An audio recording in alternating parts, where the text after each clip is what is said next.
Kitas klausimas, kuris tada kilo, tai ką toliau veikti. Vieną semestrą dėsčiau, bet neturėjau jokio pastovaus darbo Amerikoje.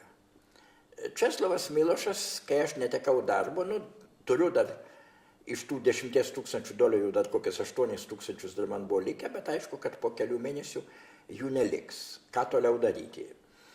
Na, su emigrantais būdavo visaip.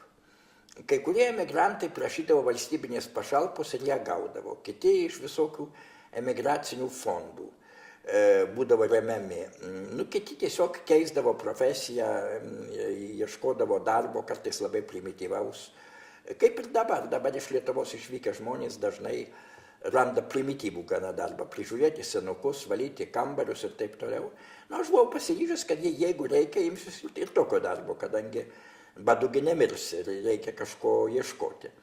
Bet Česlovas Milošas, su kuriuo per tą laiką mes arčiau susipažinom ir net susibičiuliavom, jisai paskambino į kitą miestą, į Los Andželos, netolimą miestą, Marijai Gimbutienei, garsiai lietuvių mokslininkai, lietuvių kilmės mokslininkai, Vilnietei, archeologai, kuri, taip sakant, buvo tada beveik kultinė figūra, jinai labai, jos knygos labai buvo garsios visoje Amerikoje, labai sėkminga, padariusi Amerikoje tikrą karjerą lietuviai mokslininkė, iš 44 metų emigrantų, pasitraukusi nuo tarybinės kariuomenės, kaip labai daugelis tada.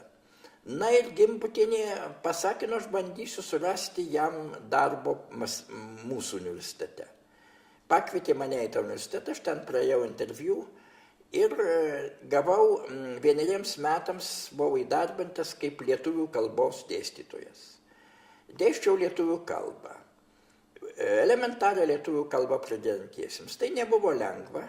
Mano studentai buvo daugiausiai lietuviukai, lietuvių tėvų vaikai, bet kurie jau buvo užmiršę lietuvių kalbą, bet tėvai jiems pasakė, kad nupirks jiems ten Cadillac arba BMW, jeigu jie gerai išlaikys lietuvių kalbos egzaminą. Tai dėl to Cadillac ar BMW bandė pas mane kažkokias gramatikos, taip sakant, kažkokius gramatikos pradmenis, taip vadinasi, įsisavinti. Tai sakau, tai buvo gana sunkus darbas, kadangi dauguma iš jų nei norėjo studijuoti lietuvių kalbą, nei labai sugebėjo.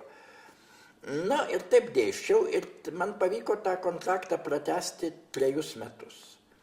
Po 3 metų jau aš buvau Amerikoje šiek tiek apšilęs kojas, jau išleidęs porą knygų lietuviškai, eilėraščių knygą, poetinių vertimų knygą, rengiau straipsnių knygą, net 2 straipsnių knygas.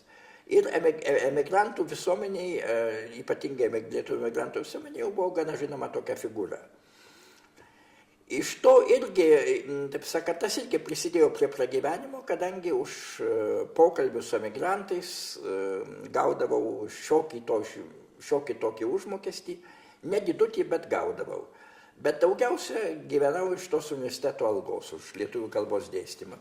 Kuklios, žinoma, Amerikos supratimu labai kuklios algos, bet buvau vienas, be žmonos, be vaikų, man to užteko. Taip pat ir didelių poreikių tikrai neturiu. Man nei Cadillaco, nei BMW, man taip sakant, nereikia. Didelio namo irgi nereikia. Ir man, jeigu aš turiu kokių tokių brangių poreikių, tai yra poreikis keliauti.